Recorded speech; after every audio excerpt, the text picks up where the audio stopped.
To start off, I'd like to apologize to my fellow Brazilians because I intend to speak in English. I know this event is being held in Brazil by a Brazilian organization together with IANPHI, of course, but I'd like to speak to a broader audience since I believe that there are some reflections to be made which could be useful for the continuation of our work. So thank you very much, first of all, for having me. It's a pleasure to be in Rio de Janeiro and to have an opportunity to chat, to speak to all of you. I'd be very glad to engage in an actual conversation with questions and answers right after this short presentation that I will make.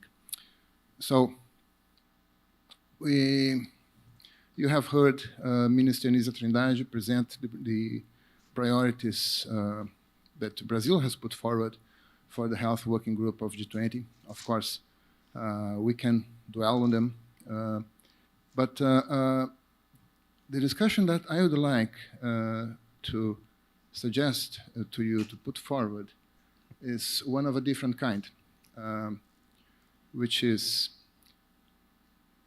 since, and I have taken due note of the comments of Professor Duncan, President, about how this national public health institutes are government and they should be engaged in the G20 work. So, let me just start by saying that asking a question which is, in my view, is underlying. I mean, it's a question that has to be made, to be asked for us to be able to move the conversation forward. How can we make the G20 work meaningful?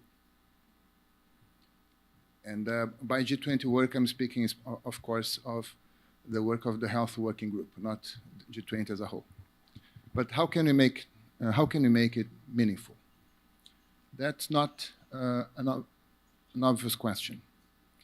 G20 was created at the origin as a gathering of countries that together would sort out problems. So they would have initiatives that would demand short-term solutions, and once they were adopted, problem solved, let's move on. This is how G20 was conceived at the origin, and this is the basic principle for its work. The health field does not work like that. It's I don't need to provide any further clarification on why the health challenges are long-term challenges. And sadly enough, we have seen recently that even problems that we thought belonged to the past have come to surface again. We have had cases of measles, and we have, I'm talking about Brazil, we have had cases of polio, and we thought that was history. Well, unfortunately, we are going to have to strengthen our work for this to become a history again.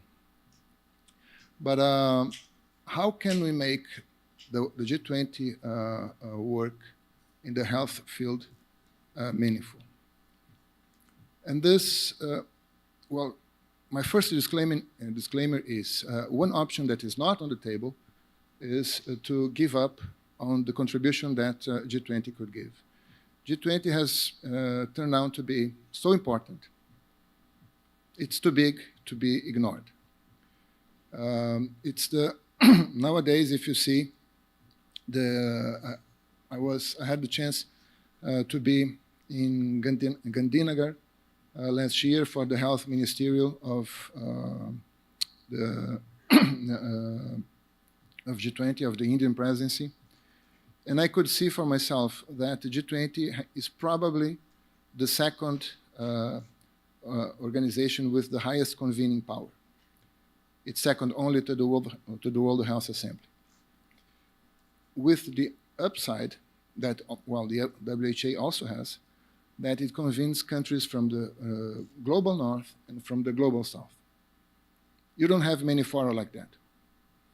So how can we take the most out of G20 as this asset that it really is? And this is, and the challenge comes from the fact that according to G20 rules, and this is nobody's fault, especially nobody in this room, according to G20 rules, each presidency is entitled to bring to the table the priorities that of their own choice. So, in practical terms, that means that we start from scratch every year. This has changed a bit over the time. It's in my view, there has been a trend for some issues to be constantly on the agenda. So we do not have, the Health Working Group does not have a permanent agenda, but there have been some issues that have been constantly on the agenda. We have been speaking of AMR since the German presidency. We have been speaking of digital health since the Saudi presidency. We have been speaking of funding for health since the Italian presidency, of preparedness for pandemics also for a number of years. So there has been some continuation.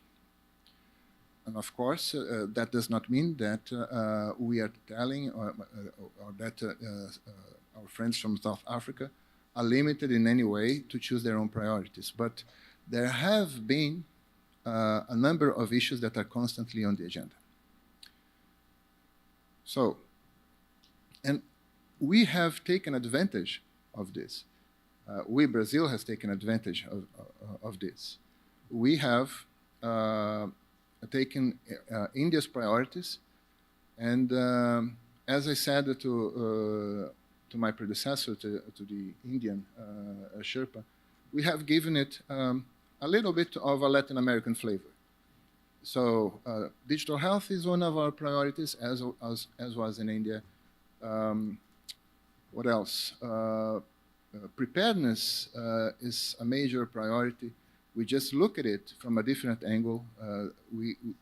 What we highlight when it comes to preparedness is the need for strengthening local production, local and regional production of medicines, vaccines, and diagnostic tools, especially for neglected diseases. So, yes, there has been some continuation. So, based on the premise that there are some issues that we have been working on and that we expect to be carried on in the near future, what is it? How is it possible for the National Public Health Institutes to engage in this process?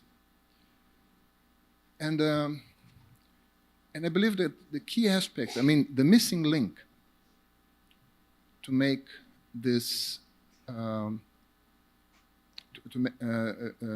ensure the meaningfulness of the G20 work is follow-up. So we have ministerial declarations every year. They are the main outcome of each presidency. These ministerial declarations will set a number of consensus issues which which can be of guidance to delegations. Our main challenge is how can we make these consensus areas be carried out, I mean, be a part of a constant work program in the next years. During Brazilian presidency, we have done our best to do some following up on the work of G20. We have had a session on the Global AMR Hub. which was the creation of which was endorsed by G20 during the German presidency. We have also had sessions on the Global Innovation Hub and on the Patient Safety Initiative, which are creatures of the Saudi Arabian presidency.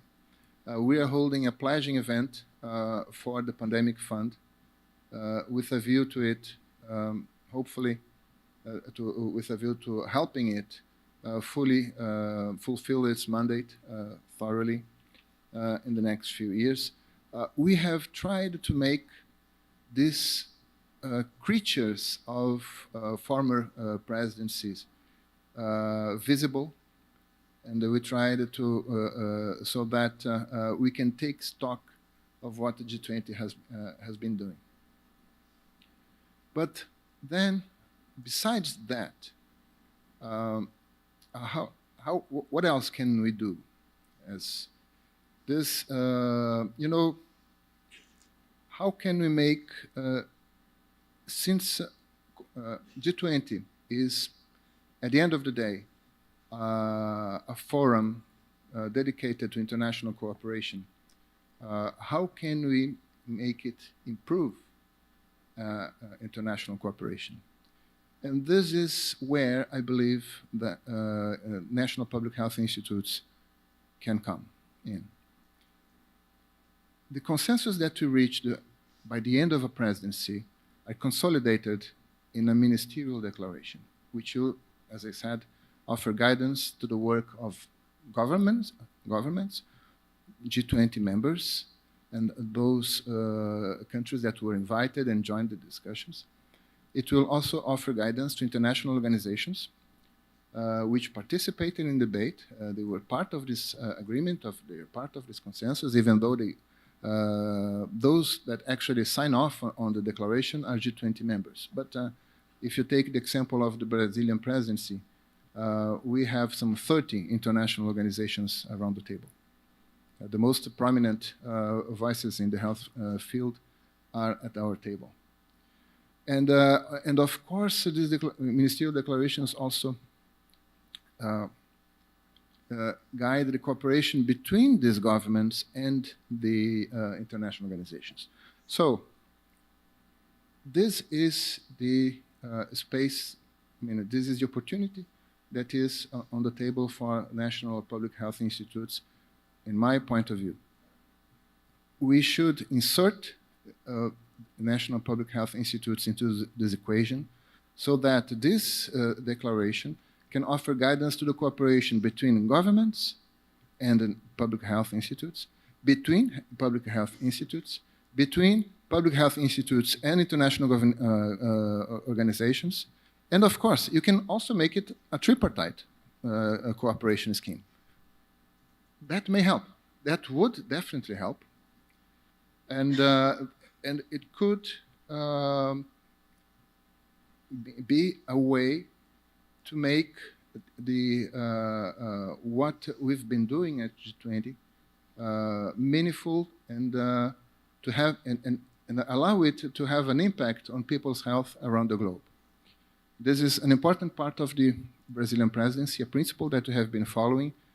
We are not at the G20 to replace the World Health Assembly or the World Health Organizations. G20 is 20 countries. 20 do not replace 194. But what we do is not meant to benefit only those around the table. The kind of work that we have been doing is how we together can move forward initiatives, ideas, projects, or any other initiative in general that is of interest to the global health. So in this regard, the engagement of national public health initiatives is of benefit to this purpose. Of course, what I have in mind here, and I'm finishing my intervention, is that inclusive follow-up cooperation initiatives, according to this scheme that I have just laid out, these initiatives can be instrumental to make our work last in time and make a difference in people's health. This is a conversation, Minister Nisa Trindade said it herself, the Brazilian presidency is coming to an end. We are going to turn over to South Africa in less than 3 months. So this is a conversation that should be pursued with our colleagues and friends from South Africa. But that's an idea that I'd like to put on the table.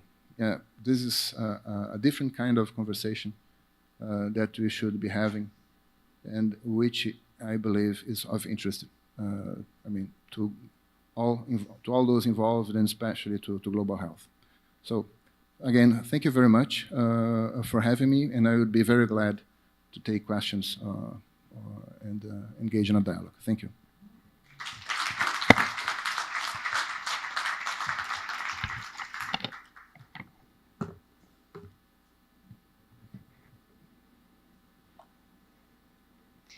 Muito obrigada, embaixador.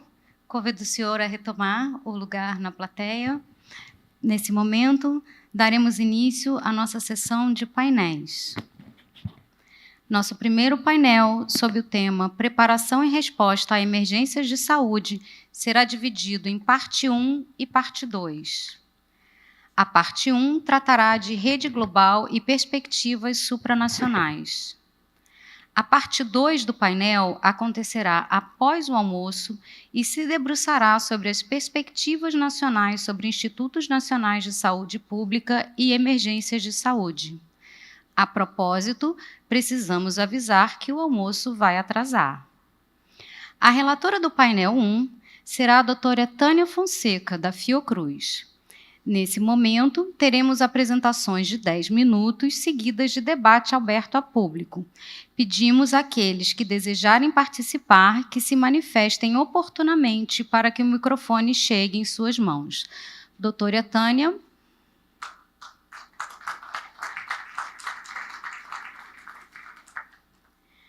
Para dar início ao painel dedicado à preparação e resposta a emergências de saúde, chamamos ao palco doutora Sarah Hersey, diretora de Inteligência Colaborativa do Programa de Emergências de Saúde da OMS.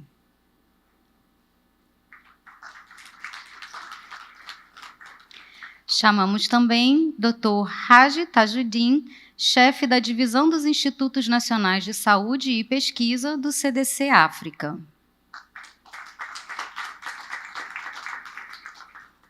Chamamos ao palco a doutora Vicky Lefebvre, chefe da Unidade de Funções de Saúde Pública do CDC Europa.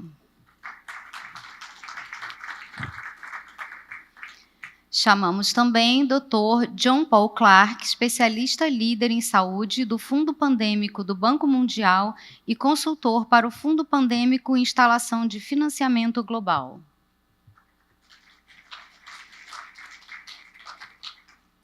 Convidamos ao palco o Dr. Scott Dowell, conselheiro sênior do Corpo Global de Emergências de Saúde da OMS. Para esse painel, contaremos com a participação do Dr. Jarbas Barbosa, diretor da OPAS OMS, que nos falará por vídeo. Para coordenar o painel, chamamos o Dr. Kofu Meng, presidente do Comitê Temático de Preparação e Resposta à Pandemia da IANPHI e diretor nacional de Serviços de Triagem e Proteção da Saúde do país de Gales. Por favor.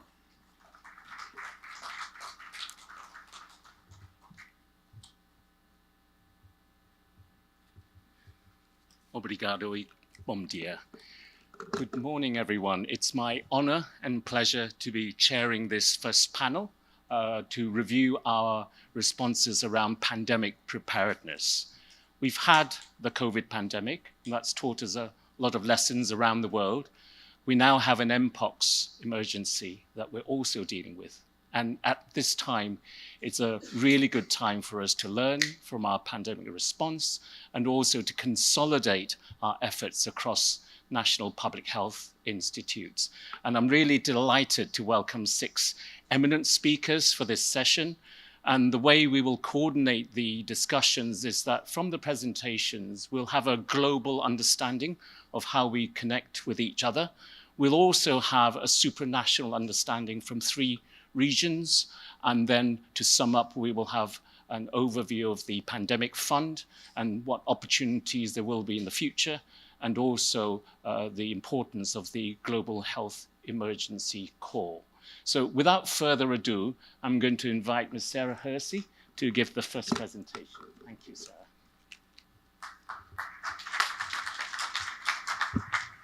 Great, thank you so much. And I want to also bring my greetings from Mike Ryan as well as Chikwe Ikwazu. We see this as an extremely important event, extremely important group of stakeholders, and we're very committed to working with national public health agencies from the WHO perspective. So thank you for giving me the opportunity. I'm going to speak a bit on behalf of sort of what the global perspective is, at least from the WHO standpoint, of how do we help support emergency preparedness and response capacities for national public health agencies. I guess this is me. Okay. So I don't think I have to tell you all this, but just to put it into perspective, is that we are working with an enormous number of critical emergencies, in many countries, all at one time. And so we grade emergencies in the health at WHO, and right now we are working with 39 graded health emergencies. These are not necessarily small events. These are large, important events that each country is managing. And these are across 79 affected countries. And that does not include COVID, and it doesn't include MPOX, because we know these are either directly affecting or indirectly affecting all countries as public health emergencies of international concern. They are exacerbated by conflict, and they are exacerbated by displacement. And so that affects not just the individuals themselves and their potential for disease transmission, but also it impacts the health system and the health system's ability to respond. We have, as we know now, an international emergency with MPOX. That's the second declaration that was done earlier this month, as well as with multi-country disease emergencies such as cholera. So it's a very complex world that everybody is working in. Sorry, it's not moving. Thank you. Again, I'm not sure I have to tell you this, but the impact of COVID and other emergencies is increasing. So we're seeing severe emergencies increasing every 10 years or so, and the impact is not just on health. The impact is on the economy. It's on the education sector. It's on climate and our response to climate change. It's on the increase in poverty. And so everything that we're doing is intertwined with the ecosystem and the social system and the economic system of the world. Also with that, just to note that there are over 300 million people that are affected by displacement or crises, whether they're climate-induced or whether they're human-induced at any one time. And so that's, again, putting more pressure on the work that you're doing, and it's putting more pressure on your systems to adapt. So what are we doing as a global community? We have done a lot, but I question, as a member of the global community, is it enough? We have been establishing, as you know, the pandemic treaty. We've recently adjusted our IHR recommendations to be more agile. We have our colleague from the World Bank here talking about different financing modalities for pandemic preparedness and response, and that those have increased, though they are capping in a number of different areas. We're seeing some of that funding being adjusted to other places. We have really taken a look at whether our global health architecture for emergency preparedness and response is able to produce the type of work that you need, that it's looking at the right areas, and their architecture is there. And so that has also been adjusted. And then important areas like the G20 and the G7. So right now we are sitting with policymakers and politicians to really express what are our needs and what does the crisis look like, and how do we need to take this forward. But is that enough?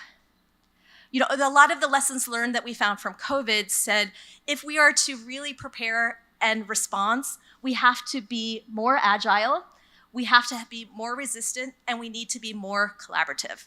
And I dare you to find a treaty that is agile, or really a financing modality that can adjust at a moment. So really what we need from the global community is to be supporting you as the member states and the country communities, because this is where the agility, the builded trusted networks, and the adaptation and uncertainty are, and we are here to support you. So with this, I just want to give a picture of where national public health agencies have come from. This is in 2000, there were 52 national public health agencies established. Almost all of them have been established in response to an emergency, especially the early ones.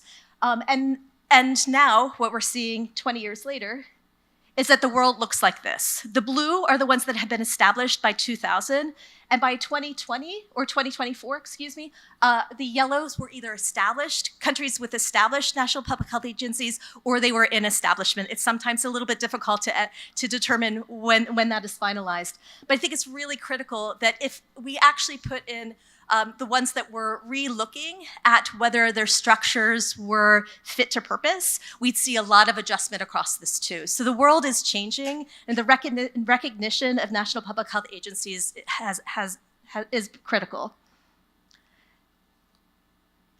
And just one other piece of data I think that's really important is this shows how we're breaking down new national public health agencies by region. And you can see the blue ones were the ones that have been established by 2020, and the gray and the yellow ones were the ones after 2020. The yellow are those that have been since 2000, since 2020. So the yellow are the ones that have been established in response to COVID. And you can see, particularly in the Africa and the Eastern Mediterranean regions, we're seeing a large expansion of the number of national public health agencies, specifically in response to whether the country was prepared and was able to respond to COVID. So for the Health Emergencies Program, we are very committed to this work. We say that, and as you will recognize, national public health agencies come in very different forms, and they house different functions. But all of them are critical to emergency preparedness and response. We also strongly believe that technical capacity building is critical. However, that is not enough. It's equally as important to strengthen governance, legal, regulatory, financial, and the workforce foundations that support NPHIs for emergencies. We are personally prioritizing supporting strengthening capacity, specifically looking at global and regional programs of work that have been defined by all of the people in the room. And we have engaged to date within the last year with 83 separate countries, of which 71 of them have an NPHI or an NPHI that's being established. A few of the programs of work that we're focusing on is the first was the big ask that we've gotten from all of the countries, and that is defining the core capacities that allow countries to deliver on emergency preparedness and response functions. So this is not a technical guidance. This is a policy document that you can say these are the core areas as defined by the member states and as endorsed by WHO that should be housed within national public health agencies, or at least there should be strong interconnections between those and the institutes that provide them. We are helping to support documenting and disseminating different governance, policy, regulatory, and financing structures. Again, has been described as extremely important, and as well as building and facilitating peer-to-peer learning opportunities. So I think if you could get close enough, you could say most of the people in this room have participated in at least one of these different types of meetings, and if you're interested, we are happy to bring more people into the fold. We will be expanding our meetings with the regional offices over the next year.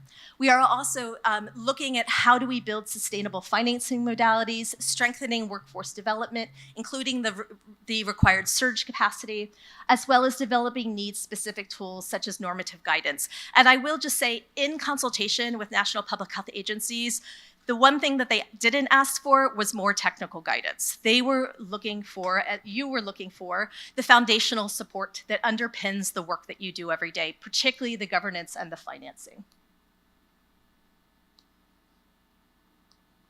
Okay, one more. Okay, and I will conclude because we know I don't want to run too long. We have a couple of areas that we think are really critical messages. The first one is that national public health agencies underpin and are the heart of emergency preparedness and response in most countries.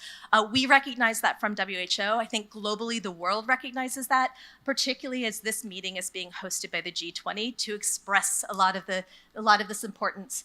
We will say also our experience with WHO and the Health Emergencies Program has shown that where countries have one entity with a mandate and authority for oversight of public health emergency preparedness as well as response, it's much more efficient in coordinating, managing, and implementing preparedness and response functions. And we know that not every country is designed that way, but this is a lot of the learning that we have seen in terms of how do we better prepare and respond for emergencies. And also, in order to do this, we must ensure that NPHIs have the required legal and regulatory authorities, the budgets, as well as the workforce to support their work. I think it's extremely important. And we would certainly hope that within this forum, they were making sure that we are expressing that we can't just give national public health agencies the responsibility to prepare for and respond to emergencies. They have to have the authorities to do so. And I think it's WHO, we're here to support you in that work. And I will wrap up now and turn it over to the other colleagues. Thank you very much for your time. Thank you so much, Sarah. Perfect timing, so hard act to follow. So the next is Dr. Jabas Barbosa, who sends his apologies. He can't be here in person, but there'll be a video presentation. So over to the technical team.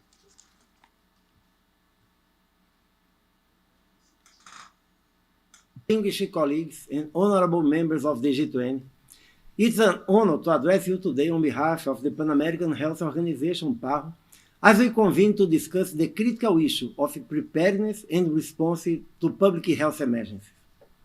More than 48 years ago, PAHO member states established its emergency program to provide technical cooperation and emergency support on prevention, preparedness, readiness, response, and recovery from emergencies and disasters related to any hazard, natural, man-made, biological, chemical, radiological, and others. Its main purpose is to protect the lives, health, and well-being of the population in the Americas. The close collaboration between the member states and PAHO in the Americas allowed our countries to advance in successful initiatives. Our regional approach to health emergency preparedness and response involves close and embedded work at country level. Let me highlight some initiatives that are being implemented in the Americas. SARINET Plus is a collaboration coordinated by the Pan American Health Organization of professionals from hospitals, laboratories, health organizations, and other institutions and networks that have participated in the surveillance of severe acute respiratory infections in the Americas. Created in 2014, SARINET has been a key element in the scientific research of different viral infections like influenza, and has members from North America, Central America, South America, and the Caribbean. In March 2020, the region established the COVID-19 Genomic Sequencing Network of the Americas, COVIGEN. Now, 32 laboratories from 28 countries actively contributed to COVIGEN, generating their own sequences or shipping samples to reference laboratories. This groundbreaking regional network is based on previous successful initiatives, including PulseNet, created in 2003 to integrate regional data on molecular characterization for regional surveillance of foodborne diseases, and Vigenda, established in 2014 as a genomic surveillance platform for endemic and emerging arboviroses, including dengue, chikungunya, Zika, and yellow fever. The organization continues to implement regional initiatives to ensure timely dissemination of accurate information for all potential public health emergencies of international concern and acute public health events under the international health regulations, while building national and regional capacities for the systematic detection, verification, and risk assessment of health events and emergencies. Over the past 5 years, the organization has detected and assessed almost 700 acute public health events, issuing more than 140 epidemiological alerts, guidance, and recommendations to our member states. In the first half of this year, 32 alerts have been published on critical events such as avian influenza, Western equine encephalitis, a dengue upsurge, vertical transmission of oropouche, and the resurgence of mpox, among others. The PAHO Regional Strategic Reserve of Humanitarian Supplies, established in 2012 and located in the United Nations Humanitarian Response Depot in Panama, has proved extremely valuable in multiple response operations to acute and sudden onset emergencies. During the pandemic, the region of the Americas faced obstacles and struggled to access highly needed supplies, equipment, and vaccines, even when there were important quantities available at the global level. Countries in Latin America and the Caribbean had a very limited access to these very important tools. The value of this strategic reserve has further been highlighted during the COVID-19 pandemic, in a context of extreme global market constraints and collapse of the global supply chain management, delivering over 900 tons of medical supplies to 36 countries and territories in Latin America and the Caribbean. Our region is currently focused on increasing regional capacities for the development and production of medicines, vaccines, and other health technologies. The pandemic created situations of shortages and inequities in access to pharmaceuticals, vaccines, and other essential health technologies that conditioned the response capacities of health systems and limited the provision of essential health services. Enhancing regional capacities for the development and production of medicines and other health technologies will contribute to improving access and better responding to the region's health priorities and needs, as well as contributing to the protection of security and national, regional, and global economy recovery. PAHO is ready to support the implementation of the crucial lessons from the pandemic across several issues. We are supporting our member states to strengthen their national capacity to detect and respond to public health emergencies, building strong health surveillance systems based on the One Health approach, ensuring countries can rapidly scale up these capacities in the event of an emergency or disaster. This is the only way the region will be better prepared for and ready to face future emergencies. We will continue to work tirelessly to ensure the Americas are safer and better prepared to face emergencies and respond to them, leaving no one behind. PAHO stands ready to support countries working across sectors, across borders, and across languages to achieve a healthier and more equitable region for all. We must put people's health and countries at the center, prioritize investment in local preparedness and national and subnational health system readiness. Thank you.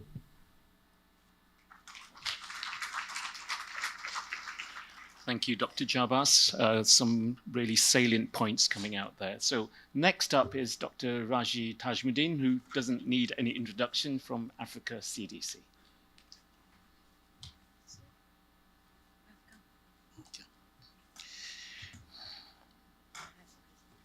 No. Yeah. Good afternoon, or no, good morning, still morning. Bon dia. Once again, greetings from the Africa Centers for Disease Control and Prevention. All protocols duly observed. So I would like to talk to the support that Africa CDC provides to National Public Health Institute in terms of preparedness and response to health emergencies.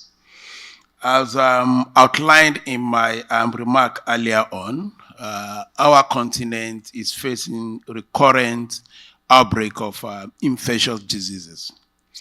We are also seeing repeated and recurrent issues with natural disasters.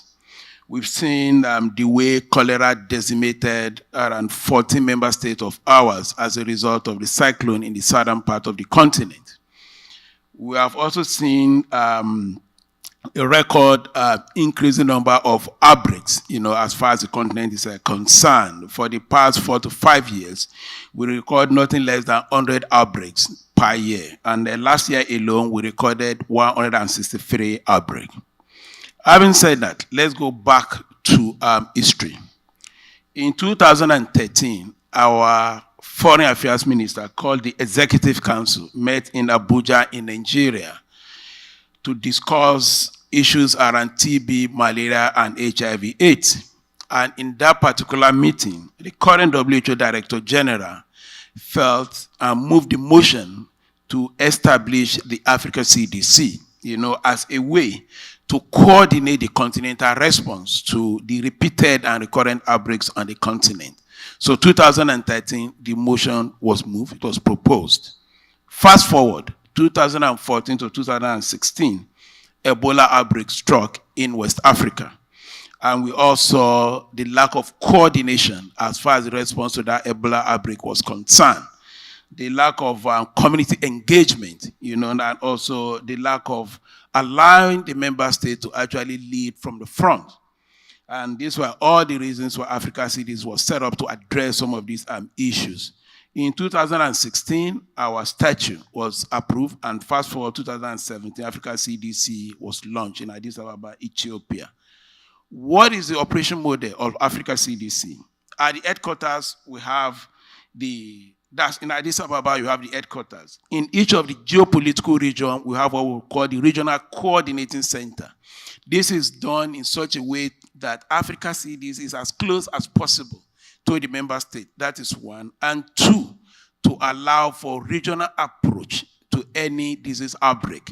As we can see with the ongoing outbreak that is affecting DR Congo as the epicenter. And you will see that most of the countries around DR Congo are also actively reporting mpox cases. And this is one of the reasons why that regional coordinating center becomes an integral part of Africa CDC. Let me shift here and go to what opportunity, do we have by having Africa CDC being a specialized health agency within that intergovernmental political institution called the African Union? So it gives you that political platform. It gives you to engage at the highest political level. And whether we like it or not, emergency preparedness and response has become a political discourse. And this is what Africa CDC gives you. It also gives you that convening power to bring together 55 member states in the same room to have a common voice. And we have seen that with regards to the AMR discussion that is going to happen this month. We have common African position. We have also seen that with regards to the ongoing pandemic agreement discussion, whereby we have common African position on that. Not only that, we also have ability to convey beyond the ministries of health. We can bring around the same table finance, health, agriculture, environment, and so on and so forth. So these are all the advantages of having an institution like the Africa CDC. We know that institutions have been there 70 years and so on and so forth. But you cannot continue to do the same thing the same way and expect different results. So when Africa CDC came on board, one of the things we launched is the need for a new public health order, which means that we have to begin to look at how do we do things differently from what we are used to so that we can have a result that speaks to the need of our member state, that will guarantee the security sovereignty of our member state. So the new public health order was launched, and this is underpinned by 5 critical pillars: strengthening of public health institutions, especially the National Public Health Institute, expand health workforce, also expand local manufacturing capacity for health security commodities. As I said, we cannot continue to import health security or health products for 1.4 billion people. We need to begin to manufacture those products locally. And at this junction, allow me to recognize, and appreciate the support of Fiocruz. As I said, next month we'll be signing our cooperative agreement. Of course, you cannot guarantee health security through goodwill alone. So domestic resource mobilization for health is also a critical pillar of our new public health order. And last but not the least, we recognize the fact that Africa CDC cannot do it alone. So we'll continue to work with partners to be able to support our member state as far as preparedness and response is concerned. Let me shift here and go to the mpox outbreak. One of the reasons or one of the mandates of Africa CDC is to be able to declare public health emergency of continental security when there is need to do so, in consultation with key stakeholders, especially our member state. So it was in that regard that for the first time, we declared this mpox outbreak. And not only that, if you look at Article 3, subsection F of our statute, also underscore the coordination role of Africa CDC. And that explains why we are leading as far as that effort is concerned. And in that space, we have come up with a continental plan. But it's important to know that this continental plan is not a top-down approach, as we used to see before. This was based on the plan of each and every member state, driven by our National Public Health Institute. And most of the NPHI DGs from Africa who are in this room today will tell you that every week, Africa CDC do have a consultative meeting with the different NPHI so that we speak with the same voice. And of course, as part of coordination, we also work with all our partners, to be able to come up with that particular plan. So this plan is one plan, one budget, one MIE framework. Another key area as far as member state preparedness and response is concerned is around financing. Financing is critical. We know that without adequate finance, there is no way, you can talk of pandemic prevention, preparedness, and response. And I'm happy that our colleague from a pandemic fund is here. And what are we doing as Africa CDC to support that? We have a Department of Health, Economic, and Financing, that is working with our member state to optimize the available financial resources. For instance, in the current, the second round of the pandemic fund proposal, we supported our member state to put together a regional proposal and multi-country a proposal. Let me speak to partnership. Partnership is key in order to guarantee a security. And in this regard, we work with, let me start with WHO. We have what we call the Joint Emergency Preparedness and Response Action Plan. That we co-launch together with WHO, and we're using that platform to mobilize resources to build capacity of our member state and also to support them or build their capacity along the line of those essential public health functions. And colleagues, ladies and gentlemen, before I wrap up, so what are the big asks to the G20 member states? Number one, Africa CDC would like to solicit your support to establish and strengthen NPHI in our member states.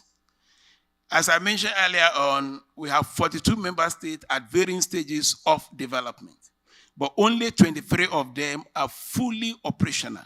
So we need to operationalize the remaining NPHIs. Number two, we need that financial support and the political will so that these NPHIs will be able to deliver on their mandate. Number three, we need our NPHI to be able to support the preparedness agenda of this continent. And to be able to do this, we need a lot of,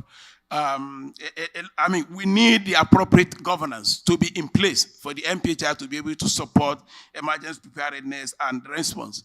And we also need your support in terms of optimizing the financing facilities that is available to our member state. Last but not the least, the pandemic agreement has really taken too long to get finalized.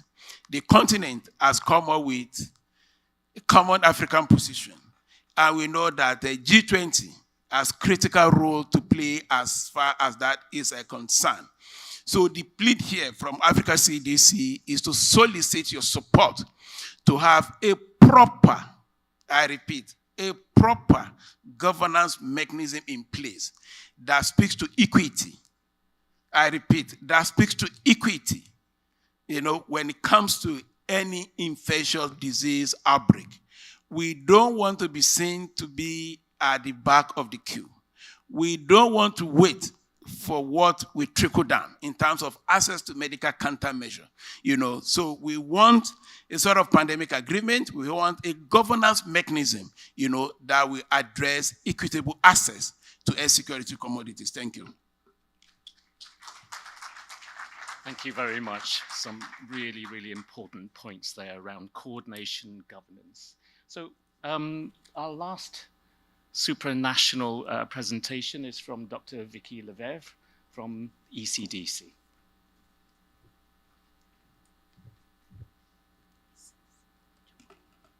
Okay, thank you. Will they be there as well? Or not? Okay, good, thank you. Good afternoon, everybody. We're moving into the afternoon. My name is Vicky Lefebvre. I work with the ECDC. For those of you who do not know us that well, so we're based in Stockholm. We exist since 2005. We're quite small EU agency, only 350 people, and our annual budget is 90 million. And we are focused on infectious diseases only, so not non-communicable, and we serve 30 member states in the EU and the EEA. And I will actually do the same as Dr. Taj, but the European example. So I will give you some practical examples of how we are supporting national public health institutes in emergency preparedness and response, and also some initiatives that we are taking that are going beyond the EU. So the areas where we are focusing is actually workforce capacity, because, I mean, workforce capacity in the EU has been strengthened during the COVID pandemic, but we see at this stage that many countries are saying we are below public health workforce than before the pandemic, and this is an issue. So this is certainly one area where we invest workforce capacity development.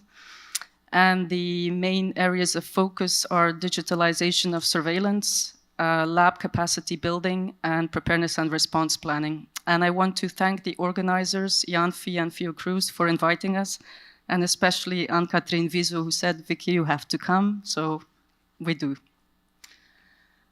So I will move a bit. A first example that I want to give is that we set up an EU health task force under the new mandate. So it's actually a pool of people to support the member states, but also non-EU countries with outbreak response and preparedness planning. We're currently setting it up, so the pool is currently ECDC staff, but also the fellows in the fellowship that are in training, and in the next phase we will start enrolling member state experts. So this pool is already active. We've worked with GORN. Currently we have some people deployed in DRC to work with Africa CDC on the Mpox response. We supported Ukraine also after the explosion of the dam with the floods. We've done after-action reviews with Slovenia. We've also done an IGAS study when we saw that there was increase in children at the request of Ireland. So this is very broad scope, remote support, but also on-site deployments, and we want to expand this. We've also been working with the civil protection mechanism for natural disasters. So this is a new initiative where we want to expand with input from the member states. Another new area of work is what we call the FIFA assessment, so the preparedness assessments. We're going to visit every member state every 3 years to assess their preparedness planning. You can compare it a bit with the JEE, but it's compulsory. So we've started with the first 7 countries. The first one was actually Belgium this year. So we continue in 25 and 26, and then we will repeat this cycle. And countries who want can combine a FIFA assessment mission with the JEE. The experience we have so far is very positive, both on our side and also from the member states' perspective. The fellowship program, I mentioned this. So this is a bit like AES and Africa CDC. Also, US CDC has this kind of fellowship program. So it's a 2-year in-country training program. So the fellows can stay in their country or go to another EU member state. We have always 2 cohorts in training, and we train about 40 fellows per cohort. We've recently expanded this program to Med-Epiat, which is the countries surrounding the Mediterranean and the Black Sea. We do this with additional funds from the Commission, DG NEAR. Unfortunately, we will not have sufficient funds to continue the project as is as of 2025, so we hope we can pick up the pace again 2026 and beyond. We also started an emergency preparedness and response training program for the member states. This will start in 2025. So we want to do 5 editions, 25, 26, 27, each of 5 months, 1 week face-to-face training and 14 weeks remote activity. In a similar way, we started a GenEpi BioTrain, which is a training program for member states on whole genome sequencing, molecular surveillance, So we do this in waves. We do it together with SSI DTU in Denmark, Institut Pasteur in France, Research Center Borstel in Germany, THL Finland, and Karolinska. So we started with respiratory viruses and AMR last year. So this year we continue with foodborne and vaccine preventable. So we want to repeat these cycles, and it's a very highly attended program. We actually did this after we did the national whole genome sequencing infrastructure support. So when HERA was funded, they had a lot of money, and they said, ECDC, how can we support best during the pandemic? So we said, okay, let's give direct grants to all member states to apply. So we had 77 million in the first round for 24 projects, and then we continued in 2022 with 39 million, again, additional 21 countries who applied, mainly follow-up. And I was happy to hear from Christina from Portugal yesterday that this was very much appreciated, because this helped countries that needed the development to actually have the people and the money to do that. EI is one of the areas where I think there is a huge opportunity to collaborate between countries, because we're all doing the same. I was reviewing a paper this morning in which we did a mapping together with the IANPHI, RKI, US CDC, WHO, and more or less we said there's 132 public health intelligence teams around the globe that we mapped, and I'm sure we missed something, in 88 countries, more or less doing the same. So I think the Global Health Security Initiative, like the EIOS, run by the Hub, are really opportunities where we can share experience and join forces, because this is an area where we're actually all doing the same. We also started up a project with countries to be able to use data from patient registries and electronic health records for EU surveillance. So we're not setting up the patient registries, so the prerequisite is that the country already has this, but we support countries to be able to use this for EU surveillance of infectious diseases. So we started with SARI, we went to bloodstream infections, and we're trying to enroll more and more countries to participate in this program. It will not work for all diseases, but it's a level of automation, and if we could achieve this, it would really reduce the reporting burden on the member states, both on the national and also for the EU level. We also have a pilot in the European health data space, but this is really music for the future. I don't see how we can use this immediately, and this, in my opinion, this will never replace indicator-based surveillance the way we know it, but you know, who am I? Let's see. But what we're doing is actually we're trying to collect some data on AMR, which we do routinely, but through this new method, and we look at, you know, what are the legal obstacles, what are the IT obstacles, and there are many. So yes, I will close with our international collaboration. As I said, we work with pre-accession countries. We now have Turkey, 6 Western Balkans, Moldova, Ukraine, and Georgia. So these are 10 countries that we are actually preparing to accede to the Union. So progressively they start reporting data to us. They are involved in epidemic intelligence. They're involved in event-based surveillance. So these are 10 countries where we work with, again, with additional funds from DG NEAR. And then we also have this EU initiative on health security with countries surrounding the Mediterranean and the Black Sea. You see them here on the map. I will not enumerate them. So MEDEPIET is part of this initiative. And then to close, our partnership with Africa CDC. We've now been working together for 4 years, and we had to start this in the middle of the pandemic where we could not travel. So this was a huge challenge, but after 4 years, I think we've met each other and we know how to work together. So this is something that's really working well on both sides, and now we're thinking of perhaps expanding this with a One Health training program, but we're still in the exploratory phase. I will stop here and I will just show you how we are working with globally. We have MOUs with different partners, and for me this is mainly has two objectives. One is exchanging of best practices, working together in trust, and having somebody you can call immediately when you need it in the event of an outbreak. Thank you very much. I will stop here.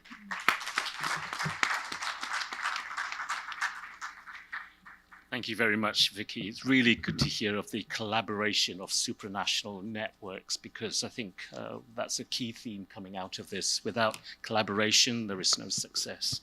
Can I move on to another key theme that's emerging is around financing? So let me welcome Mr. John Paul Clark, Lead Health Advisor for the Pandemic Fund. This is to go forward. Yeah, forward, rewind, and laser. Right. All right, good afternoon. I'm John Paul Clark, and I'm an advisor at the Pandemic Fund, the secretariat of which is at the World Bank. And I'm going to try and quickly walk through a little bit of the Pandemic Fund's very short history.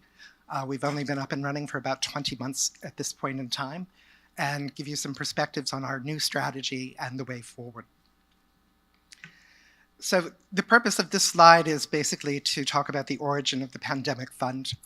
People this morning mentioned the cycle of panic and neglect that has characterized the global response to previous outbreaks and epidemics. And the Pandemic Fund was set up during the later days of the COVID pandemic in order to try and establish a dedicated source of funding specifically for pandemic preparedness and response. And the process by which this was set up was incredibly rapid by the standards of our global architecture and its bureaucracy.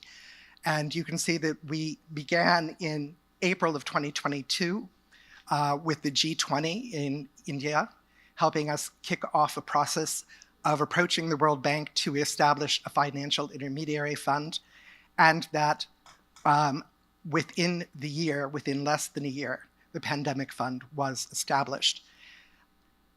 One of the things I will also mention is that the Pandemic Fund was established to address pandemic preparedness and response, specifically in lower income, lower middle income, and middle income countries. So the fund's mission is to ensure that in the face of the next threat, countries have the surveillance capacity for early detection, laboratories that can quickly ramp up testing, and a health workforce that can be rapidly deployed, and surge capacity that can be called upon to respond. And you will all recognize this as the core work of national public health institutes. One of the things that we are working with is trying to increase incentives for domestic investment and for external investment. We're trying to leverage international organizations and international financing sources so that the grants that we provide through the Pandemic Fund actually mobilize significant additional funds. We're trying to promote coordination and collaboration to achieve better efficiency in the use of funds that are already available, and mobilize funding from non-ODA sources, which could include the private sector philanthropies, the private sector itself, and innovative financing mechanisms. The Pandemic Fund also serves as a platform for advocacy. Currently, the Pandemic Fund has 13 implementing entities that have been accredited that partner with countries or groups of countries or regional institutions in order to submit proposals to the Pandemic Fund.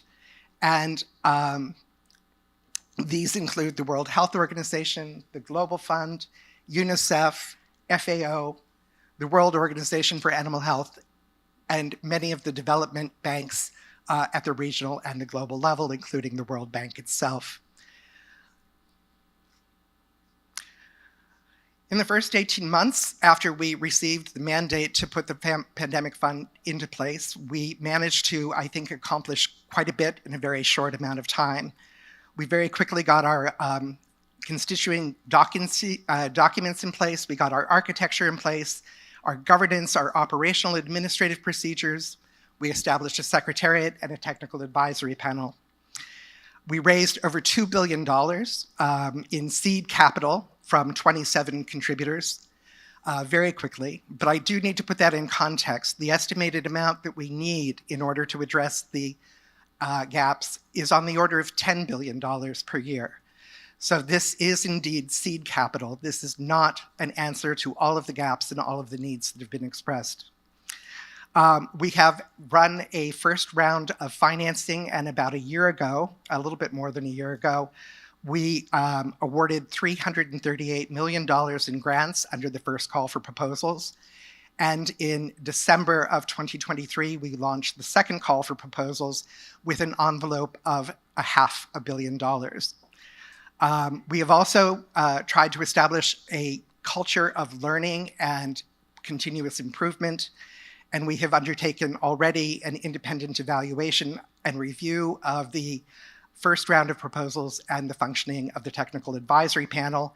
And those recommendations have been incorporated into the procedures and into the second call for proposals.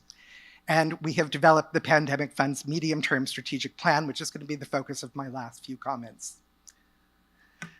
One thing I would say before I get there is that there is incredibly high demand for these funds. Financing is very much requested by the countries that are applying for the funds, by the institutions that are working with them.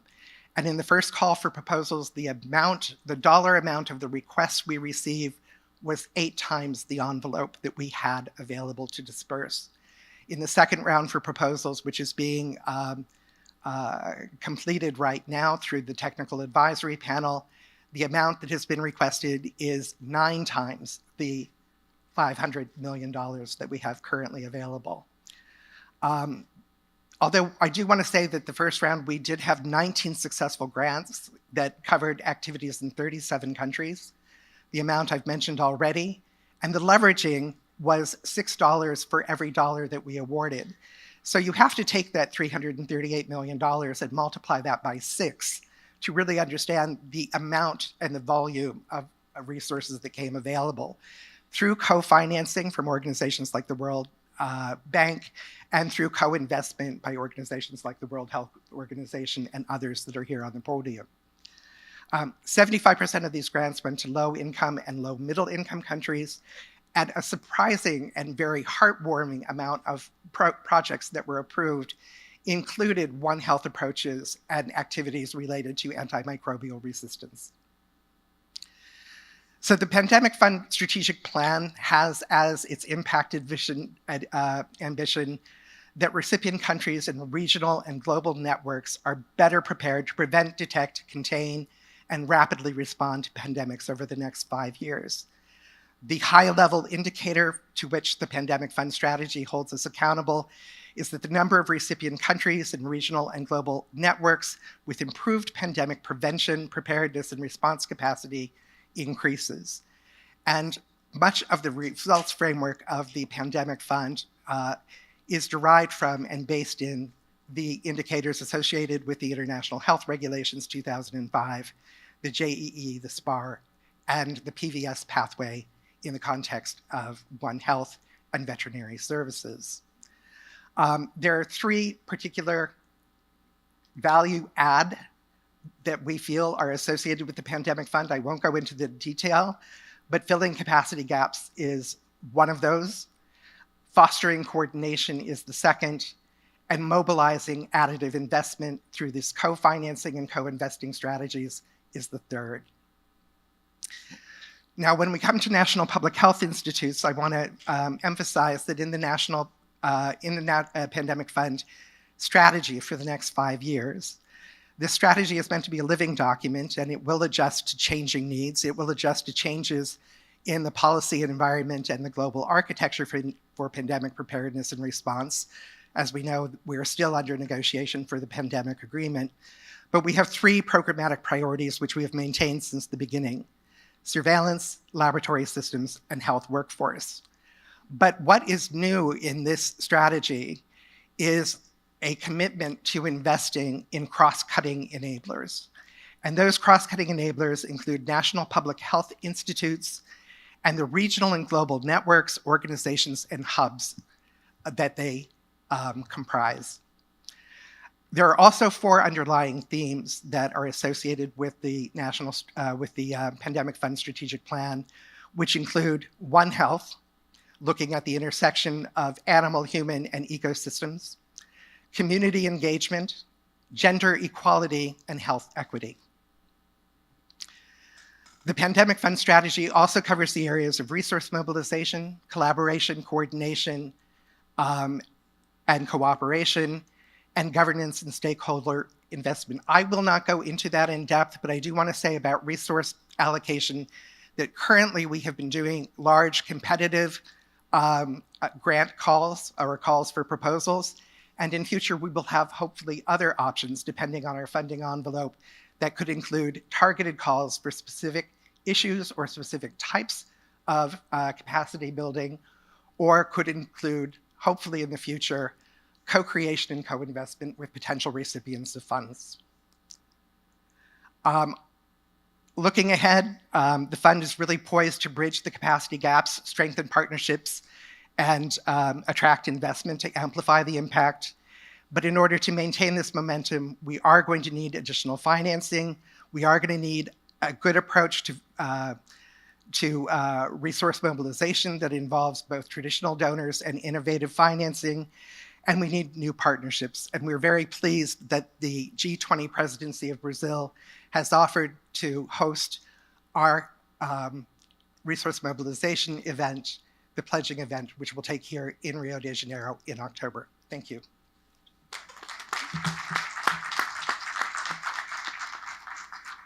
Thank you so much. Quite a significant pace of work in the very brief history of the fund. Thank you. May I now invite Dr. Scott Dowell to give the final presentation in this session on the Global Health Emergency Corps. Thank you. 4, 1, welcome.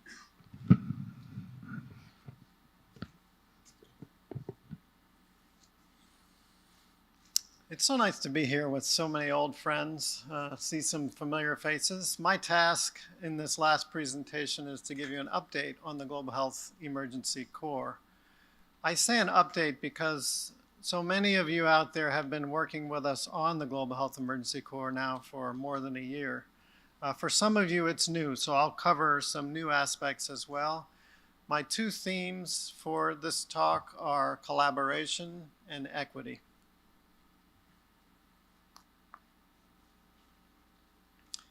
Just to emphasize that IANPHI has been a very important partner with WHO in establishing the Global Health Emergency Corps. You were there at the beginning with the launch at the World Health Assembly last May. We had an IANPHI webinar for members in November. And then in February at the annual meeting of IANPHI in Kigali, we had a side meeting focusing on the Global Health Emergency Corps, where we talked about the upcoming pandemic fund applications and how Global Health Emergency Corps might be contained within those. So we've had consistent leadership from IANPHI and from many of the National Public Health Institute leaders who are in the room. Eduardo, I think you were the one who told me, make sure you emphasize what's broken about the current system and how Global Health Emergency Corps can fix it. This image, for me, is an example of what's broken in the current system. During COVID, there was such wide variation in responses to the pandemic throughout the 3 years of the pandemic. This is just a snapshot of what it looked like in December of 2022, about in the middle. But what you can see is a 100-fold difference in the implementation of the 13 measures that were looked at by One World in Our World in Data here. You saw very stringent measures in places like China and the Western Pacific. You saw very light measures by many other countries. The result of that was prolongation of the pandemic. It was that the pandemic wasn't controlled early on when it might have been better controlled. And then as it went on, countries that had lots and lots of virus spilled over into countries that were doing a reasonably good job of controlling. causing additional loss of life, millions of lives, and additional loss of dollars, trillions of dollars, and prolonged pandemic. So this is why in the post-COVID recommendations, so many of the groups making recommendations emphasized the need for solidarity, the need for cooperation. It's why, as Sarah pointed out, WHO has put emergency coordination at the center of the so-called 5 C's of post-COVID recommendations and the HEPR framework. You see cooperation and coordination come up repeatedly here. National coordination, regional coordination, global coordination. The independent panel said, we have failed the world. We need a fundamental transformation of the global system before the next pandemic to ensure a new system that is coordinated, connected, fast-moving, accountable, just, and equitable. And equity is an important issue that Taj and others have emphasized. One of the questions that comes up when we talk about Global Health Emergency Corps is why CORE? What does that word mean? And a reminder that a corps is a body of individuals with a common agenda, like the press corps. In this case, the common agenda is to strengthen response to all health emergencies and to stop the next pandemic. And the approach is illustrated by the pyramid. On the basic public health workforce, there's the subset that's the emergency workforce. And when that emergency workforce is well coordinated and well functioning, health emergencies are controlled and contained closest to where they start. When that doesn't happen, countries have surge capacities, the ability to send teams to different parts of the country or to neighboring countries if needed to ensure that nobody is overwhelmed.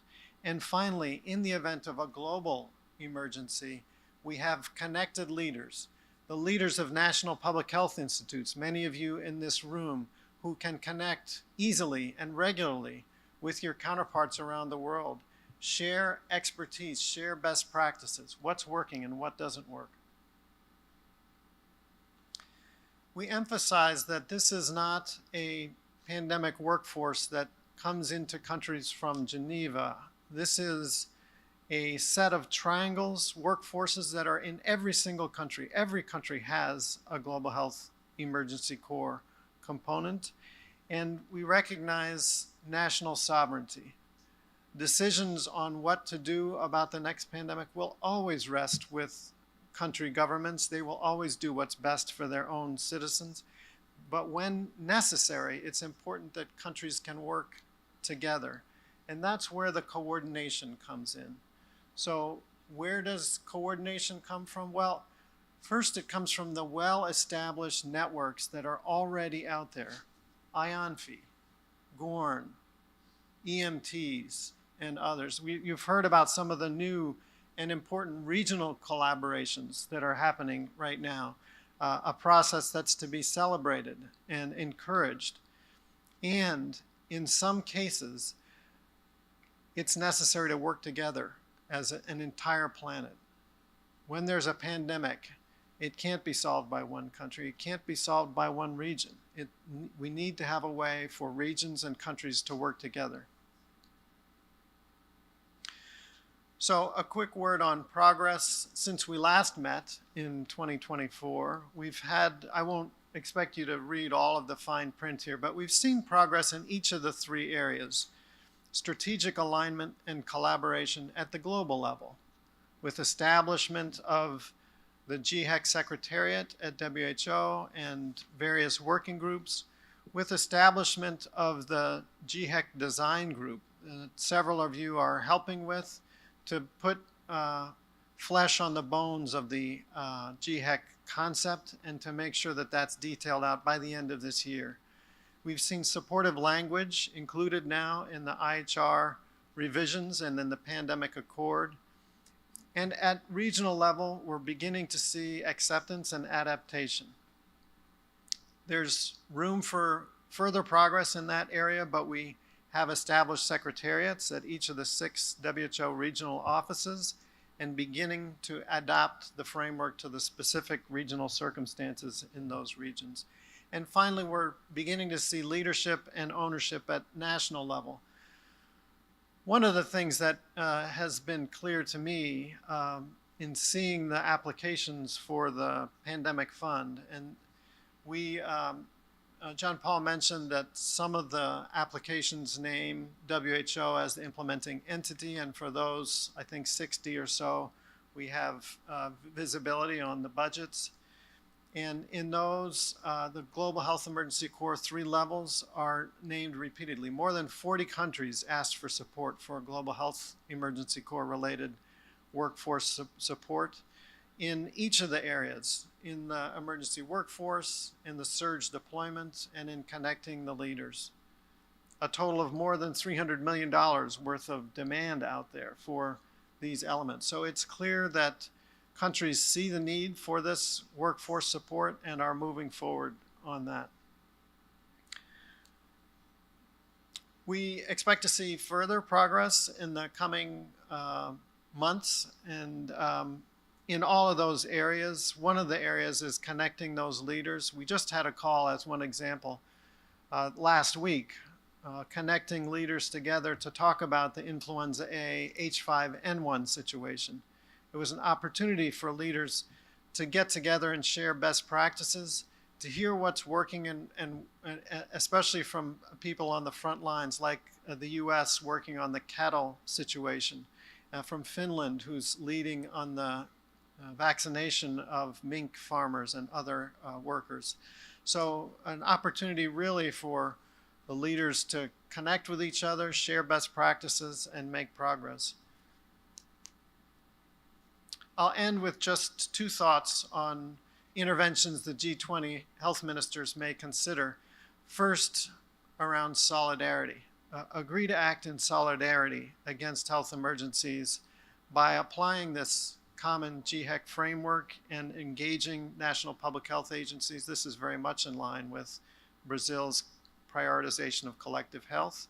And the second one on equity, prioritizing equity in the production and distributions of medical countermeasures, and also in the sharing of information and best practices using the IANPHI network and the Global Health Emergency Corps Leaders Network to help to do that. So a couple of thoughts, and I hope we have time afterwards for questions and discussions. Thank you.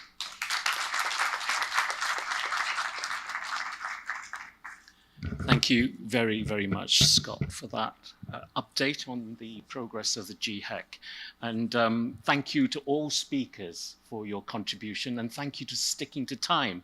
Now, I've had permission from the organizers that we will run the 30-minute discussion session as planned, and I'm sorry I'm in the way of lunch, but if you can hold on to your appetites, we will be prepared even more for a feast. I'm really struck by our reminder of what public health is. It's an art and a science, and it's delivered efficiently and effectively through the organized efforts of society. And there's always an aim to improve health at a population level. All our speakers gave us really prominent reminders of the work that they've been leading and how that's impacted on pandemic control, control of communicable disease outbreaks at a regional level, at a national level. Now, as we go into the discussion, I'd like us to remind ourselves about the organization of the G20 through the Sherpa track and also the finance track, and the establishment of the Health Task Group and also the Joint Task Force Finance Health Group, which will help us understand how we mobilize resources, how we finance that. And in that discussion, I'd like to kind of glean some of the elements around what structures should be in place, how they should be governed in order that they become the most effective structures that they can be, what processes are in place so that they are agile and can be responsive, and what are the outcomes we want to achieve at a local, regional, and an international, global level. So I'd like to invite any questions, and I think we've got people looking out for hands, and please use your microphones if you're on the tables, and if you're in the back, I think there'll be a roving mic as well. So please, if I can have someone to volunteer to start off.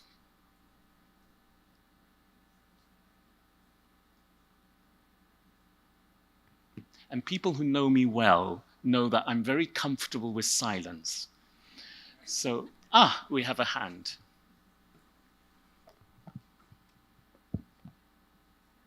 I'm not sure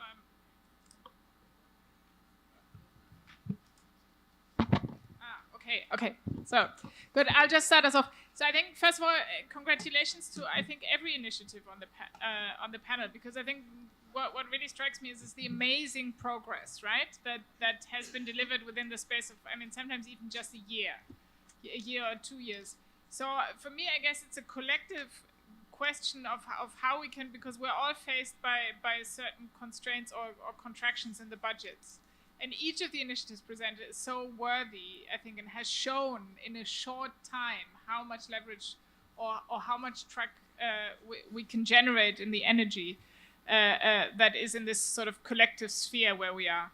So my question to all of us in a way is how can we use the G20 to really up that on the agenda overall? So it's maybe a bit more of a meta question than, it's less about the process, but I think each of the initiatives is absolutely impressive to see how far collectively we've come in a very short space.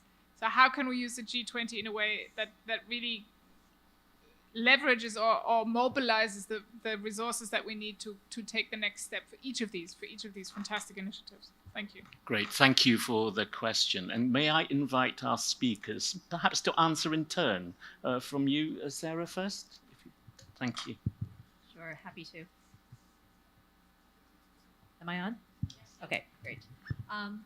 Yes, appreciate that question, because I think we ask that every day. I think one of the things that we had noted is, as WHO, because we are more of a norms and standards traditional institution, that we can't stop there.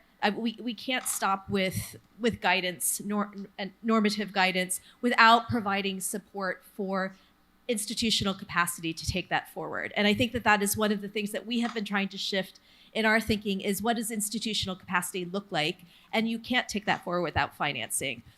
I really appreciated the comments with Pandemic Fund about building in NPHIs going forward into that structure. Having come from the World Bank with John Paul, we very rarely see beyond the funding for the technical capacities, the institutional capacity building. And that one of the things that we're committed to, and it would be great to see that here. Sorry, I see a hand up.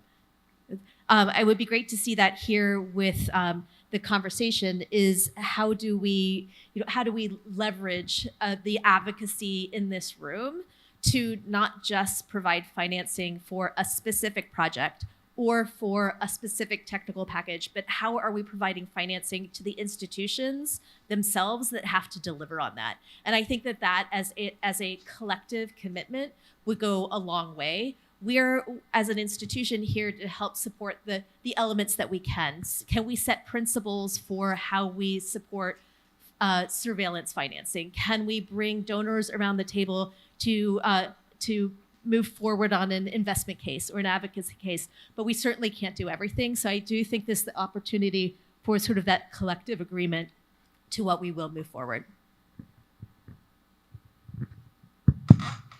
Thank you, Joanna, for that question. So I think for Africa CDC, just going back to one of the statements I heard from the ambassador in charge of the G20 health workforce. The G20 health working group, when he did mention the fact that the G20 is the second largest convening power. And with that convening power, I want to believe that it comes with that what it takes to mobilize resources from, whatever sources one can think of. So that's number one. And I think number two for me and for Africa CDC is the fact that this particular Brazil G20 presidency has actually paid a lot of attention to health issue. Let me say that, they actually built on the momentum that started from the previous G20 presidency. We need the role the Germany played as far as bringing health to that particular agenda, that particular space. So I think going forward, we just need to maintain and sustain that momentum, whereby we do not see health as a cost, but see it rather as an investment, And going back to what Sarah has said, we are now seeing, some of these financing mechanisms, moving away from, specific pillars, specific areas, like surveillance, like workforce, like lab, towards building institutional capacity. And for Africa CDC, when you look at our strategic plan, the issue of supporting the strengthening and establishment of NPHI will continue to remain a top priority for us. When you look at our new public health order, the pillar one there is also about strengthening public health institutions. So in essence, what we are saying is that let's move away from this ad hoc arrangement, whereby there's an outbreak, you just form a committee, the outbreak goes, you dissolve that committee. Let's find a way to make sure that we strengthen the capacity of our institution. We institutionalize all our agenda, talking of essential public health functions. Thank you. Thank you very much. I think, one of the benefits of IANPHI is the network and exchanging best practices, and it costs nothing. We have this in our own hands as CDCs, and that's why I was also talking about epidemic intelligence. We can divide labor and join forces, but it requires a bit of organization.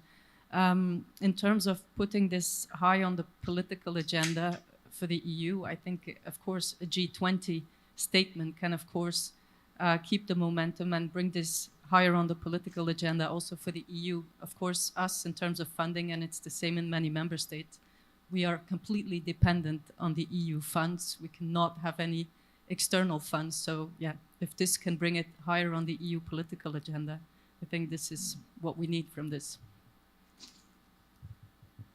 Thank you. As I mentioned, we have the lovely benefit that the G20 presidency has offered to host our next resource mobilization pledging moment.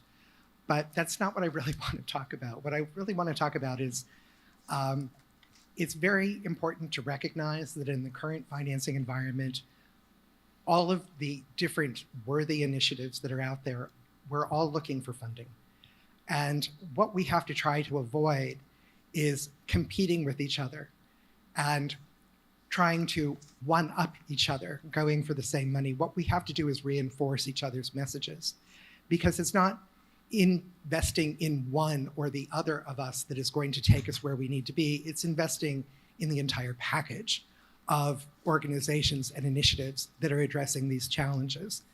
The other thing I would like to say is that with the funds already available, there is room for greater efficiency. And it will do us a great deal of good if we can demonstrate that we have attained that efficiency when we ask for more resources. The other thing I would say is that the decision by the Pandemic Fund Strategy Committee to really place an emphasis on NPHIs and regional and global networks is an investment in sustainability, because as has been pointed out, you can fund a project, you can fund an activity, but when that funding is over, the activities stop. However, if you invest in a capacity at an institution, that capacity will go on long after the project itself has come to an end.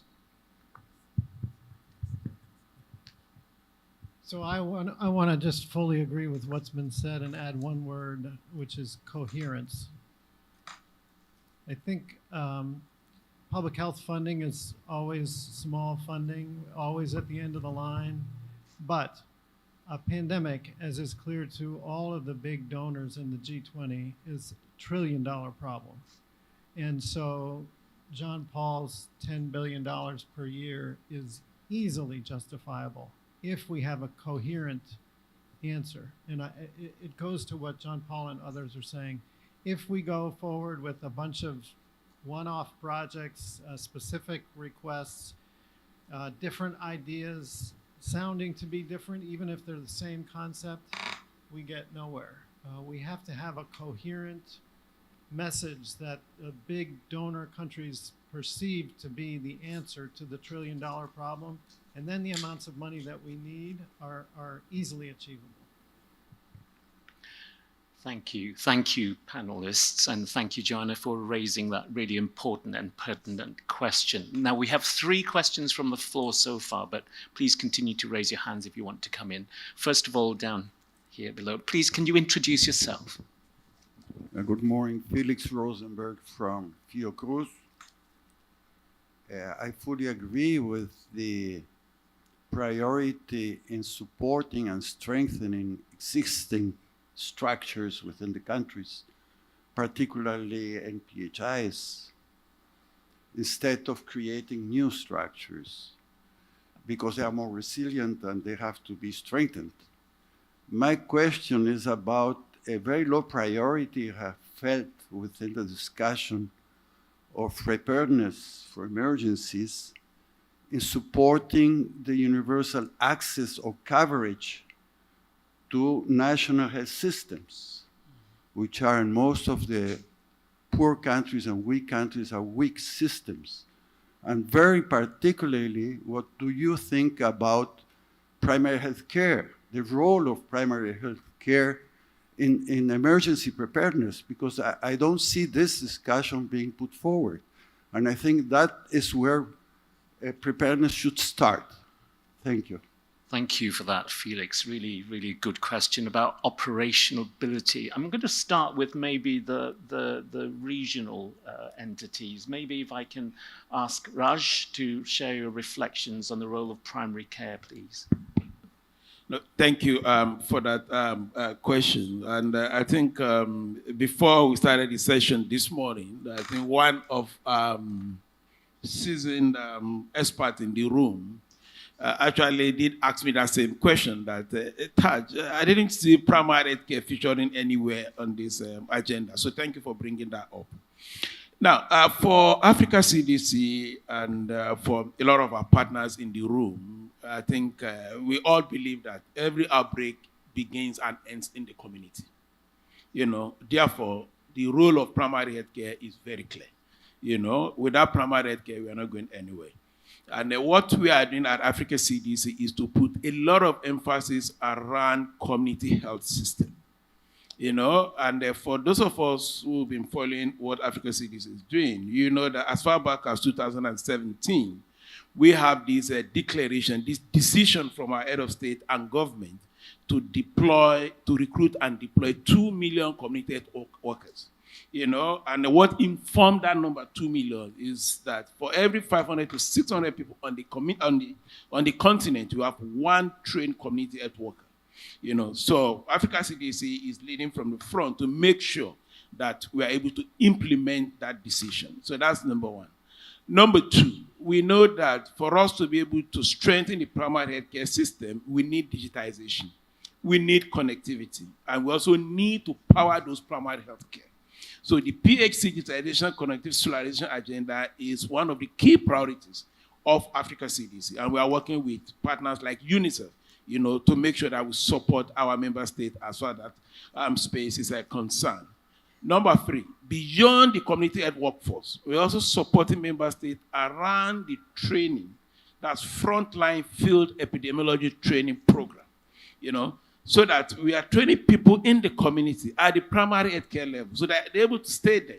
It also serves as an incentive for our community health workers to remain in that particular community and be able to support the emergency, preparedness and response. And last but not the least is around financing. Because whether we like it or not, the primary health care, the universal health coverage is not complete without really adequate financing mechanism at that level. Because as you are aware, we are coming from the part of the world whereby the social security system, talking of the health insurance, is mainly driven or mainly in the formal sector.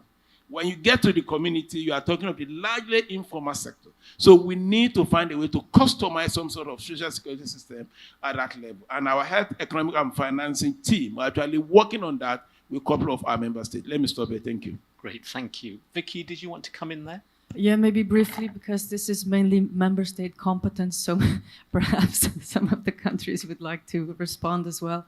But from the EU level, if we look at detection and reporting of infectious diseases, I think it's mainly related to facilitating the reporting, digitalizing surveillance systems where we could support from the EU level, setting up a sentinel surveillance system as well.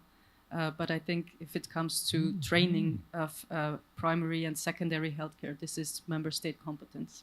Thank you, and that's a useful reminder. We have a second session where we focused on the member states. So maybe if I ask the chairs of the second session to bring that into your discussions, and we can bring that back to the rapporteurs. Thank you.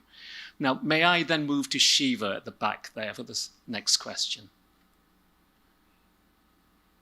Thank you, Mr. Chairman.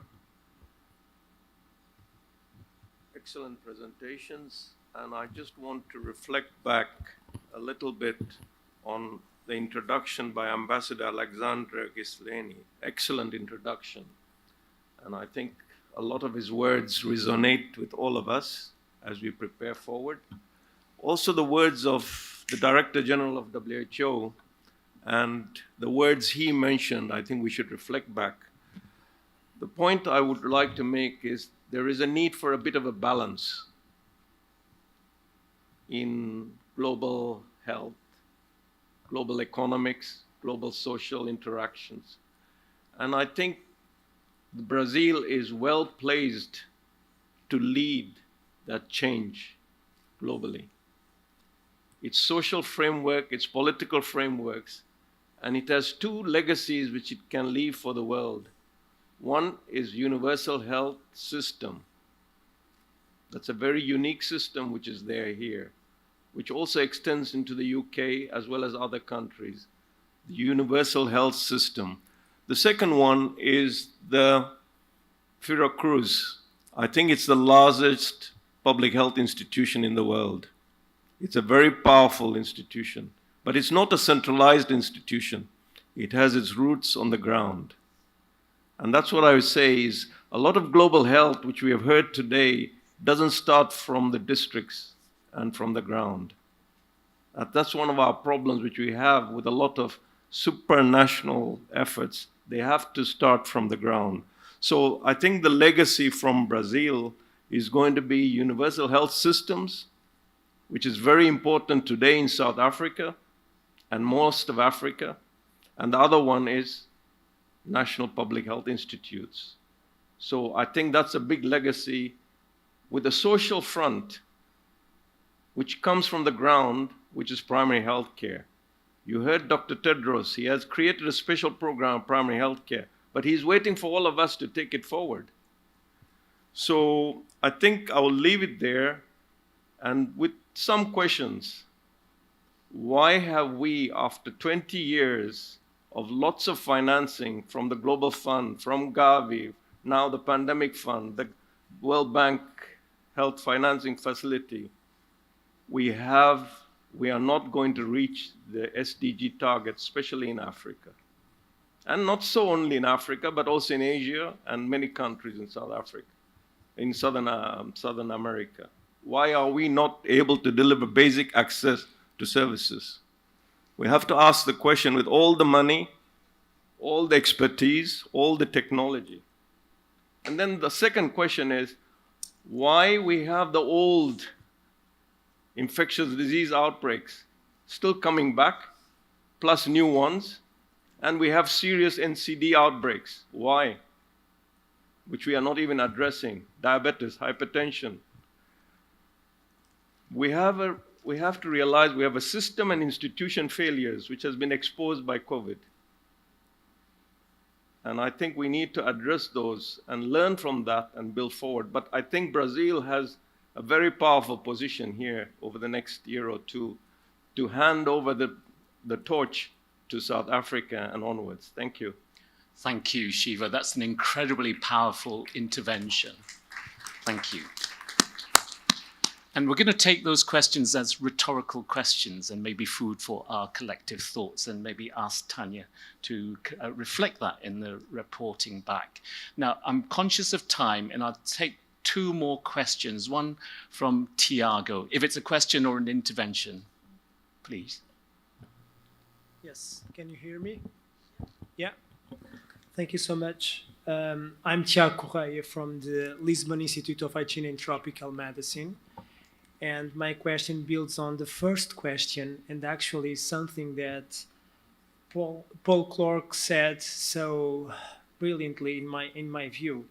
It regards the issue of global financing, and my question, I don't know if it's a rhetorical one or not, but my question to the panel is the extent to which you, from your perspective and your positions in your organizations, consider the extent to which currently the key problem is the need for more money or the need for more articulation between institutions running huge programs. And I'm talking about WHO, World Bank, and so on. So the issue is not only having more money, but having an intelligent way of spending money without or trying to avoid overlaps, competition. So do you think we are now facing competition between institutions? Is this happening or not regarding preparedness and response? And if so, do you believe we are in a moment, in a context in which we are able to create the structures, the frameworks, or even the mechanisms that can effectively overcome the situation? Are we there or not yet? Thank you. Thank you. I will take that as a question because I think it's a really valid question. You know, I'm reminded of what Scott said earlier, you know, what's broken, and the map of what's broken was very, very poignant. So cash or collaboration, which is it? Which is the problem? So Sarah, do you want to start? I would love to start. Given my title is Director of Collaborative Intelligence, which, so you can probably see which line I sit on. Obviously, the financing is incredibly important, but the efficiency of how we both get the financing and how we use that financing is, I think, at the heart of it, as many of the people here said, is collaboration. My position was specifically designed in how do we build networks and partnerships within the health emergency program to bring together the different sides of the house. And that house could be within your own country, across different sectors, between policymakers and technical, between the national public health agencies and counterparts, perhaps in the Ministry of Health or other ministries. And so the idea is, how do we do this interconnection? And how do we use that to make things more efficient? So we cannot move without the financing, but we can deliver more efficiently with the financing. Within the WHO Pandemic and Epidemic Hub, which is where I'm based, we have put forward the concept of collaborative surveillance. And that's not saying let's reinvent surveillance. That's saying without the element of collaboration as well as capacity building, all of the work that we're doing is going to be fractured. It's going to be done in silos. We're not going to bring the same efficiency that we would.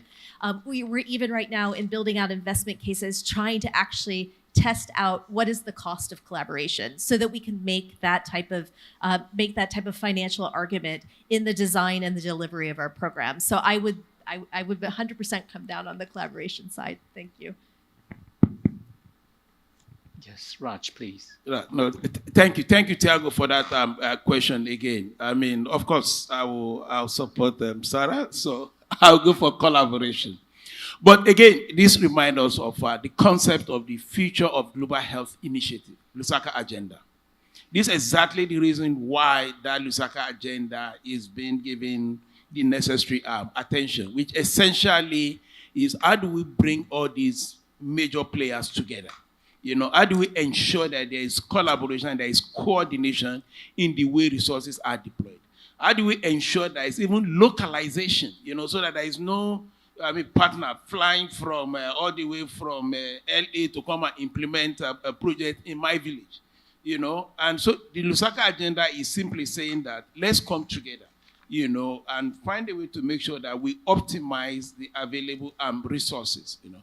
And what AU and WHO and some other partner like Global Fund, like a Global Financing Facility and Gavi Alliance, what we have tried to do, you know, is to make sure that we get the member states buy into that Lusaka agenda. And at the level of African Union, we have also put in place a sort of accountability mechanism, a sort of scorecard, you know, that will allow us to measure progress, you know, in terms of implementing this Future of Global Health Initiative, this collaboration, you know, so that at the end of the day, we have what we call the one country, one plan, one MIE framework, and one report. And it's been done. It's been done successfully in Ethiopia. Rwanda has also done the same thing. So if it's working in Ethiopia, or if it has worked in Ethiopia, it has worked in Rwanda, they should work in other member states. You know, so for me and for Africa CDC, this is what we are doing to make sure that we optimize the resources that is available before asking for more. Thank you. That's a great segue to maybe John Paul to provide your perspective.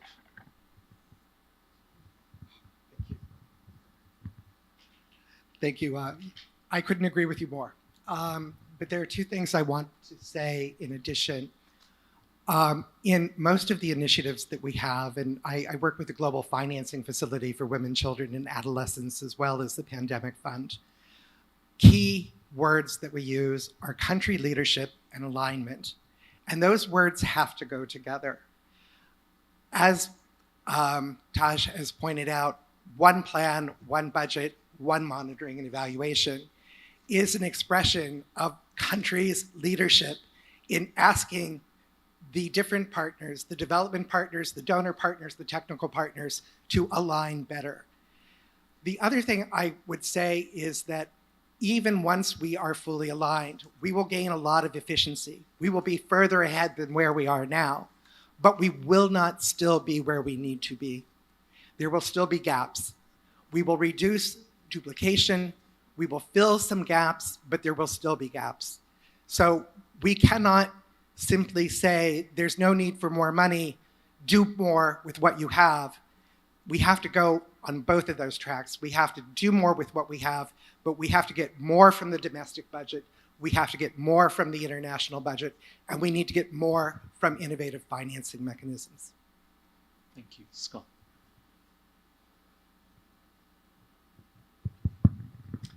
Okay, yeah. I will not. I was just going to disagree with everybody. I think it's cash. There is a shortfall of cash. We won't get it without collaboration. So we need collaboration. But the amount of money available is nowhere near the scale of the damage of a trillion-dollar pandemic. And I just hear us talking like public health people. I mean, of course we can spend the money more efficiently. Of course there's overlap, and always that's true. However, we are not thinking at the scale of the problem that is a trillion-dollar pandemic. And so my view would be, yes, there's an enormous cash shortfall, and we need collaboration, or we're never going to get that cash. And final word. I think it's both. That's great. That's great. Well, we're drawing to a close of this discussion session. I'd like to invite the final comments, please, from.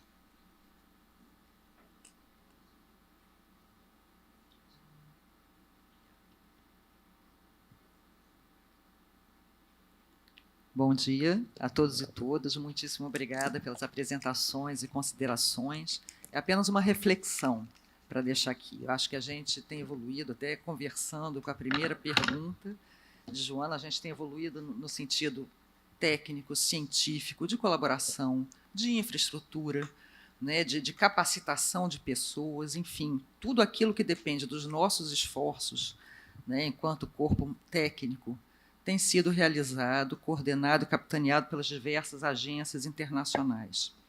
Entretanto, né, conversamos aqui e foi colocado pelos nossos palestrantes, inclusive, a necessidade que temos de compartilhar informações, né, compartilhar agendas, compartilharmos, termos uma maior equidade na distribuição, na produção, distribuição e acesso de produtos relacionados à pandemia.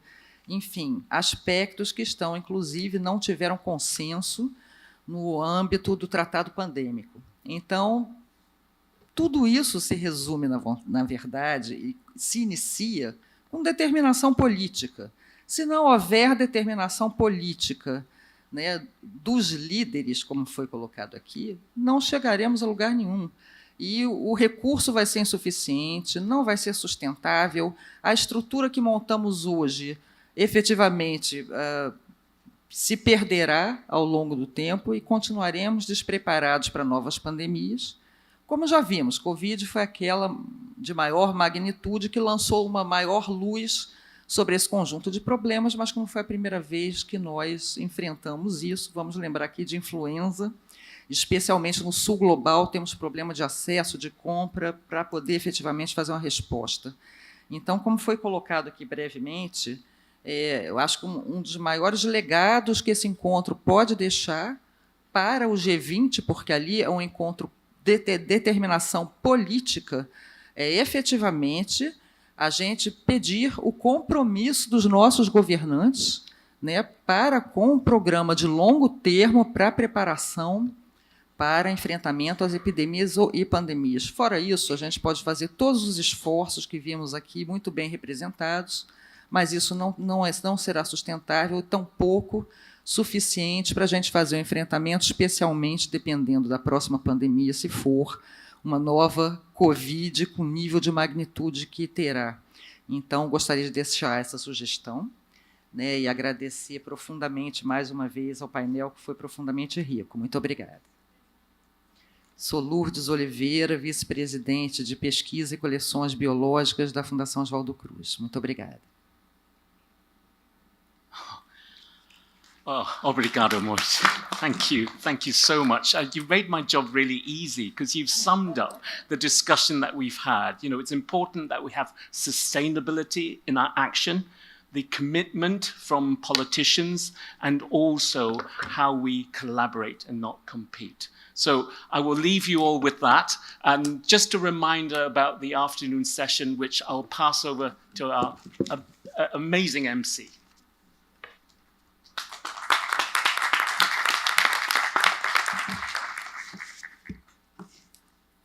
Muito obrigada, Dr. Cole. Muito obrigada a todos os palestrantes do primeiro parte do painel sobre preparação e resposta. Antes de convidá-los para o almoço, que será servido diariamente no terceiro andar do hotel, no restaurante Bossa Nova Café, pedimos sua atenção para apresentar a dinâmica da segunda parte do painel, que tratará sobre as perspectivas nacionais dos Institutos Nacionais de Saúde e Emergências em Saúde. As atividades da parte 2 terão início logo após o almoço e acontecerão em 3 sessões paralelas.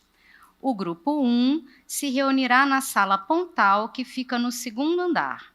As atividades serão coordenadas pelo professor Amer Akram, conselheiro estratégico da IANPHI, e o relator será o senhor Gerson Pena, pesquisador sênior da Fiocruz.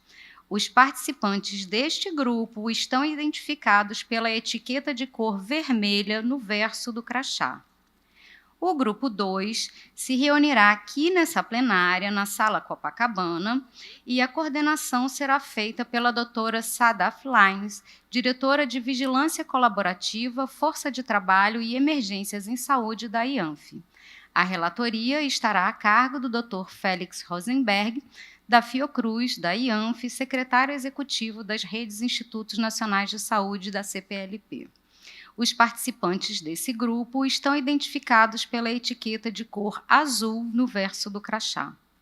A sala Pontal, também no segundo andar, abrigará o grupo 3, que terá como coordenadora a professora Rebeca Martin, do escritório da IANPHI nos Estados Unidos, e também vice-presidente para a Saúde Global e diretora do Instituto de Saúde Global da Universidade de Emory, nos Estados Unidos. Como relator, teremos o senhor João Miguel Estefânio, assessor especial para Relações Internacionais e G20 da Fiocruz. Os participantes dessa sala estão identificados com a etiqueta de cor verde no verso do crachá. Por favor, verifique no verso de sua credencial, pela cor da etiqueta, a qual grupo pertence e a sala para a qual deve se encaminhar. Ao retornar do almoço, por gentileza, queira se dirigir diretamente para a sala indicada. Em caso de dúvida, dirija-se a uma de nossas recepcionistas. Os fones de ouvido podem acompanhá-los até o fim do dia. Teremos um intervalo de 45 minutos para almoço. Após as sessões paralelas, previstas para terminar às 16 horas, esperamos as senhoras e senhores de volta a esse salão principal para o painel 2 sobre clima e saúde. Em função do nosso atraso, a agenda da tarde será alterada. O café será servido, mas não teremos intervalo. A sessão de relatoria prevista para o final do dia está cancelada. Desejamos um bom apetite a todos e nos vemos em breve.